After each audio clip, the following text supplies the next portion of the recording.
Hello, I'm the Angry Spork. As we've done in previous years of the crossover, today we're looking at two Titanic toy properties combining to form one continuity. Except now the billing is flipped and it's set during World War II. I'm taking issue with Transformers G.I. Joe, where familiar characters meet for the first time all over again. Let's start with issue number 1 and see if this story makes us want to turn the page or turn our heads.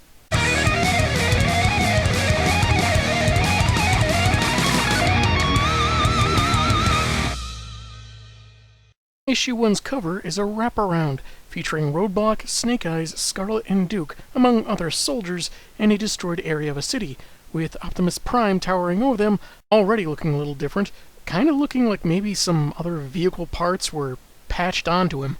Given the time period, we can only hope that Optimus Prime takes a cue from Captain America and punches Adolf Hitler over 200 times. I don't think this happens very often in comics, but for once the artist gets top billing, in this case Jay Lee, who is joined by colorist Jun Chung. Usually it's the writer that gets listed first, who in this case is John Nay Reiber. I'm sure there's a reason for it, and it's not a huge deal, it's just not very common in my experience. I like the touch of the credits page looking like an old, worn-out pamphlet. It really helps sets the mood as it helps set up the story. In 1939, Cobra joined forces with the Decepticons to launch an assault on the world already teetering on the brink of chaos. People were really divided on which movie was better, Mr. Smith Goes to Washington or Wizard of Oz. Then some rando suggested News is Made at Night, and that just made things worse. But where tyrants rise, heroes are born. A statement made earlier in the header which I find odd to repeat, but moving on.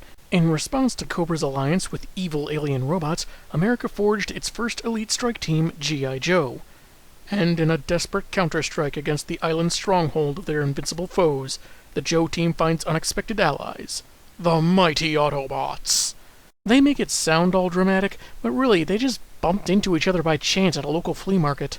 Exposition notwithstanding, we begin in 1938, where Major Blood and his troops attack a monastery in the Farah Islands, one that's alleged to be 15th century on the outside, but older than Imperial Rome on the inside. The temple has an amazing skincare routine, that's why Cobra is invading it. If it's in your way, smash it down. If it's human, I don't want to see it get back up again. If you knock down a statue and it gets back up again, that I do want to see. It'd be really cool. They make their way past some monks to a statue with a glowing blue artifact in its chest. Kinda looks like an arc reactor. Avengers Endgame's ending was so impactful, holy men in completely different universes constructed a memorial to Tony Stark. One monk warns that hands stained by innocent blood cannot touch the treasure, possibly for basic hygienic purposes, but don't quote me on that. However, Blood ignores him, knocks him aside, and scoffs at the coveted bauble desired by Cobra Commander. And that's when the Earth begins shaking, though visually it doesn't look very well represented. Just a couple of rocks falling and Blood bent over suddenly. Usually the tremors are indicated by blurriness or motion of the entire scene. In any case, Sebastian, yeah, that's his first name, figures it was the item he was after, but the monk tells them that it's Death's footsteps. Hey, don't make fun of Death's weight. He's not fat, he's big-boned. We see Megatron's face through an archway, causing more rocks and rubble to fall as the soldiers open fire. So, you laugh when death comes for others, but when he comes for you... Hey, I only laughed that one time. A guy in a hot dog costume run over by a veggie burger truck. How is that not hilarious? Megatron asks the understandably intimidated Blood if his is the dominant species on the planet, and if he and his followers are ruthless destroyers. The reply is that they serve Cobra, which really doesn't answer the second question, but hey, if they're seeking power, they've found it. As Blood clutches the glowing orb, the stone structures around him crumble as Megatron is joined by Starscream also breaking free. 10,000 years will give you such a crick in the neck. Several months later, in the summer of 1939, a sergeant first class and bomb disposal expert is taken to a clandestine facility in Arlington County, Virginia, where he meets Flint. Wilkinson Lorenzo R. That's my name. That was your name. From now on, you are Hortense von Pulo, King of the Seven Seas. Well, according to that folder, he'll probably be going by Stalker. Flint welcomes him to the pit and tells him to head to a briefing by a general, rather the general, with the rest of the best when the final member of G.I. Joe arrives. That just so happens to be Snake Eyes, who identifies himself with a pair of dice he tosses to Flint, who correctly states his name before he catches them, which is weird given the progression. Could have figured his name was Lucky 7 or Double Sixes or something. Next pair of dice you throw at me, soldier, you be prepared to eat them. Wait a minute, these are sugar cubes! Wow, this guy really is prepared! Snake Eyes has already taken the dossier and left because ninja. At the briefing, a team of 12 were sent on a reconnaissance mission in Western Europe, but only 2 returned, Scarlet and Lady J. And by the dialogue, I guess women being obscured in shadow was a turn-on in the 30s. Anyway, they mentioned flying in a jet, a then new experimental craft, which they can't mention outside this room, lest they get court-martialed, after Jay breaks their jaw. But Scarlet assures the men have their absolute trust. Or you can bet your Aunt Sally you wouldn't be here. I already lost my Aunt Sally gambling in an underground casino. Does that mean I have to leave? I'd rather not, since I'm running out of excuses to tell my Uncle Jasper. The Maginot Line destroyed. Paris in ruins and its people gone, with no clue where they went, even after days of searching. Rome devastated, and now with a conquering banner emblazoned with a cobra. There's even footage from Berlin that's too extreme even for this crowd, so claims the redhead. The general says the U.S. is not prepared for what could be a second world war, but the men and women assembled here can go places and do things that no army can in order to stop this Cobra threat. As a team, codename G.I. Joe. But while you're in Europe, you'll be going by Action Force. Don't ask me why, just trust me on this. Everyone's on board with a hearty Yo Joe, and Duke says that instead of the 2-year training program originally set up, they'll have a week of jump school. Snake Eyes spots something above, up a support beam among the rafters, and Duke sees something metal with wings and a vulture-like head. He opens fire, but takes a laser blast through his hand before his target flies away. What in blazes was that thing? Alive. It was alive. It's alive! Alive! I've always wanted to say that. 24 hours later, Laserbeak returns to the Farah Islands, now home to Cobra's base, the Terrordrome. Cobra Commander is rather irate that he wasn't informed of the Robo-Bird's return, threatening to put both it and Soundwave back into the Ark. In pieces. How? With a screwdriver and the hope that they'll sit still and not do anything? Okay, maybe the weird glowing from his chest has something to do with it. Anyway, Destro tried telling him earlier, but CC was in a do not disturb meeting with the Baroness, so here we are. With American forces planning an assault against Cobra, Destro intends to fortify their defenses by recalling a third of their forces back to the base.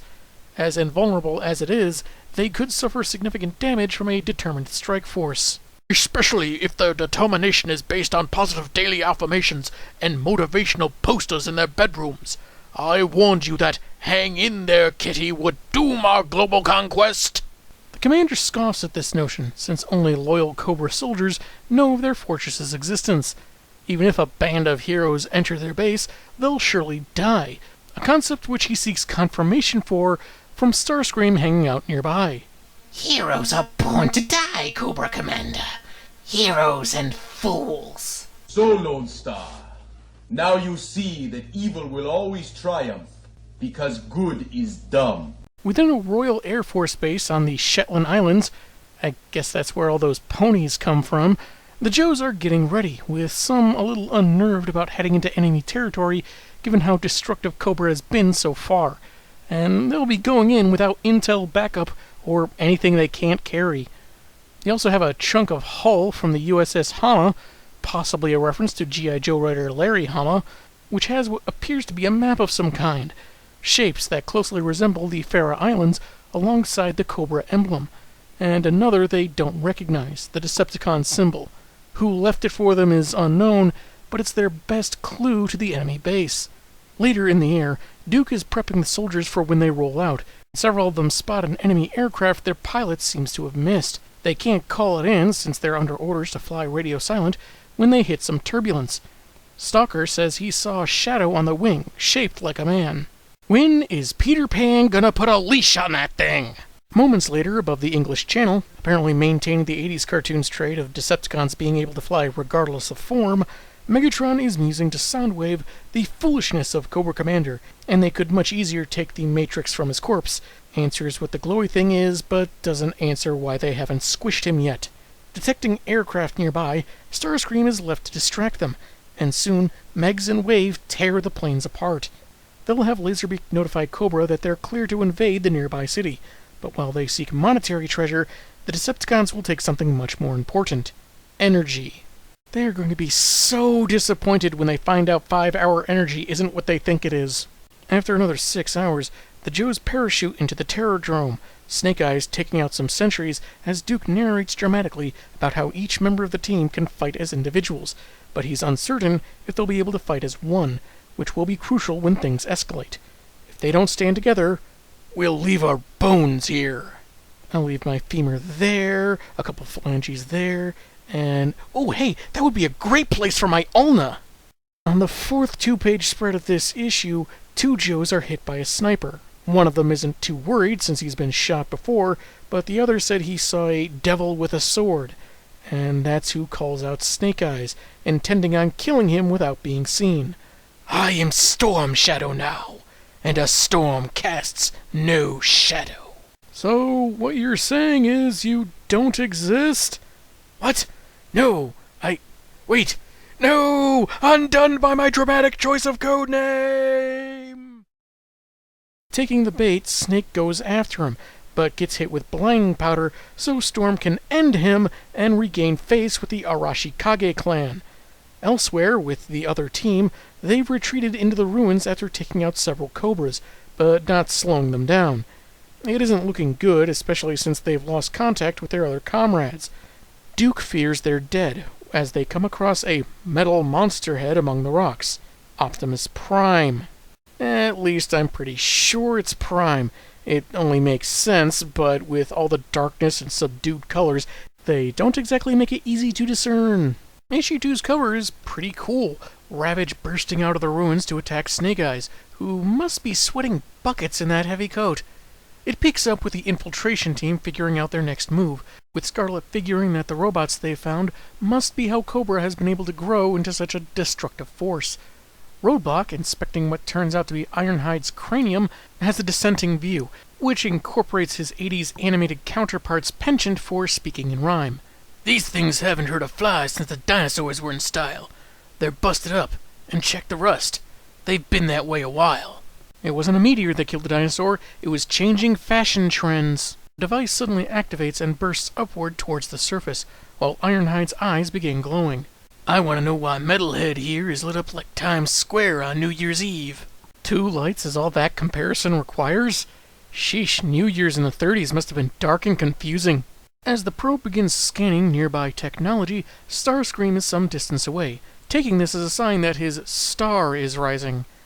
I don't care what Simon Cowell says. I will be the next winner of Cybertronian Idol. On a splash page, the Joes have scattered and Ironhide has been repaired, standing up and looking like a whole tank was just glued to his torso on an angle. Doesn't quite look as integrated as you'd think, but maybe it's supposed to be a work in progress? Figuring the bot is bad news, Leatherneck opens fire, but the bullets bounce off, some of them headed towards Scarlet. Fortunately, the giant metal being that just woke up after millions of years is fast enough to catch them, and we get this very cool-looking scene. Don't play with projectiles if you can't calculate trajectories. Somebody could get broken that way. And have you even checked lately if your warranty needs to be renewed? Elsewhere, Storm Shadow is taking his sweet time getting revenge on Snake Eyes for disgracing him in front of their ninja clan, mentioning he chose to do this instead of committing ritual suicide, known as seppuku. The sequence is weird. It seems as if the blinded Snake is being hit a couple of times, but if so, there are no strikes from his opponent to indicate as such, no punches or swinging of his sword or anything. Snake is narrating how he'll die if he doesn't ignore the pain, and listens closely to the sound of the blade cutting through the air at high speed, enough for him to block the attack and take the sword. The irony is that a slower thrust would have been more silent and done him in, but his enemy's choice of wild strikes is what again shames his ancestors' teachings. Stalker has recovered just enough to try firing on Storm Shadow, but the enemy manages to get away unscathed. The same can't be said for Snake Eyes, whose face is pretty messed up, though still heavily shadowed, and he'll need Scarlet's training as a nurse. Instead, the ninja swan dives off their perch, possibly because he doesn't want the woman he's crushing on to see him all disfigured. At least that's the inference from Stalker, who muses out loud how he can tell the two have looked at each other with similar interest. Men don't get their wounds treated. They fight on, get infected, probably get gangrene, and then... Ugh. But hey, at least with all that blood he lost, and is still losing, he washed away the blinding poison, so he's going after Storm Shadow. His narration seems pretty hopeful that he'll be wary of this pursuit, when in fact Stormski seems pretty chill as he instructs Cobra soldiers to fire when the one who follows shows up, threatening them with death if they falter. As he's called out, Snake is beginning to think the blood loss isn't so great, so sneaks up on the waiting enemy squad, takes them out, then pours gunpowder on his face and sets it on fire to staunch the bleeding. I've heard of avoiding going to the doctor, but this is a little extreme, don't you think?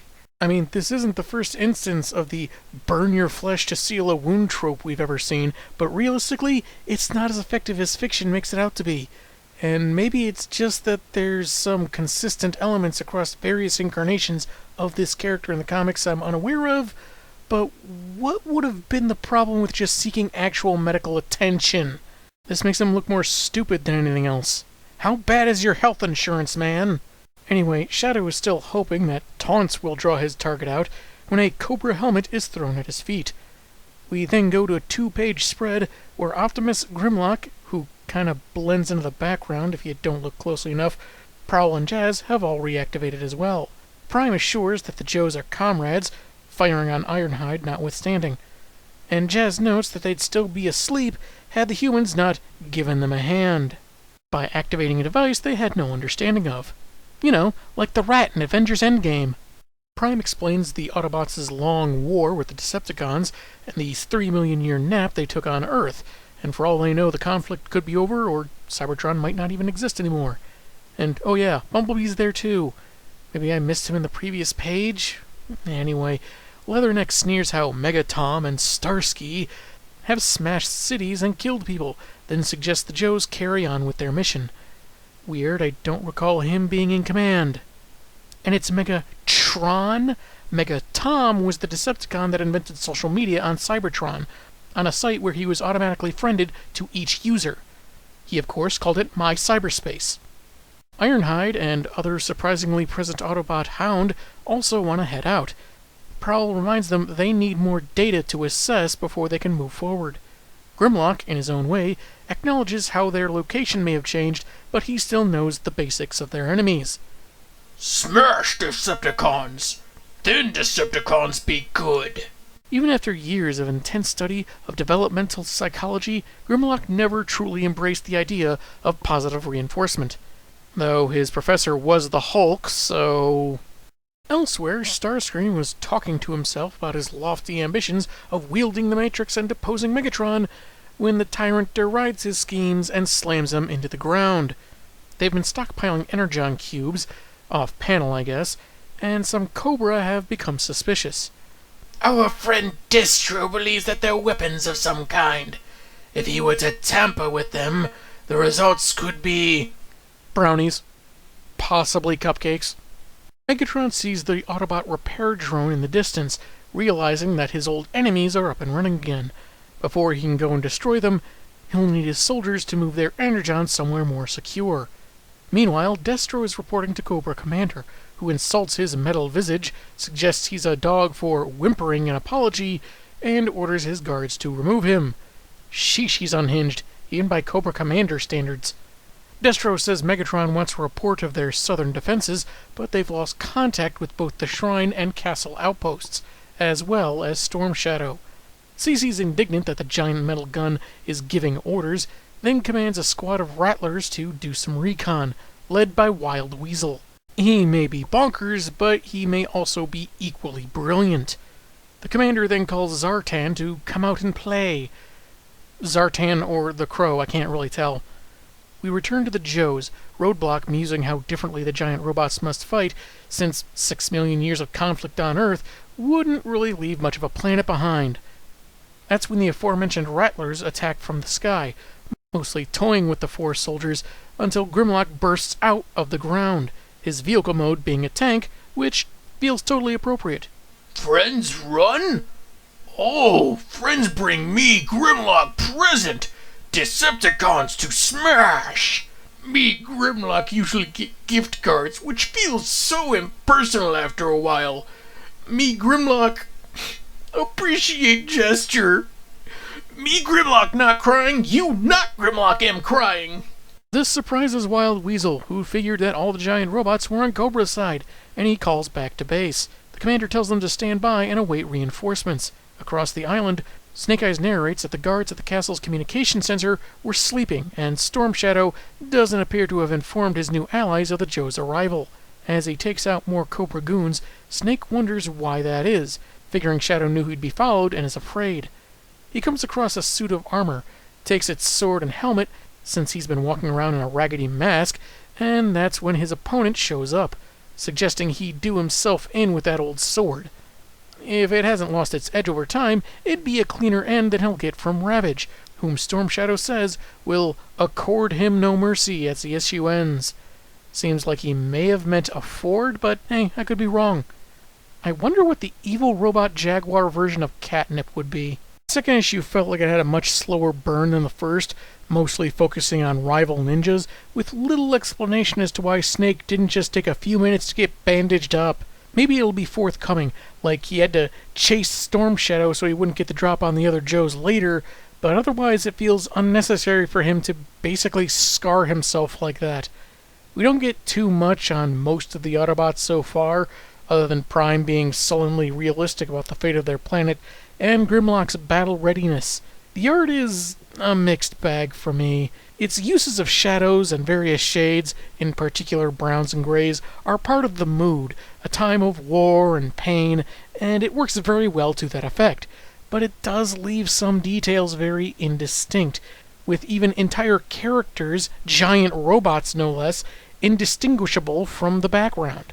It can work, but sometimes it makes me stop and question just what or who I might be looking at.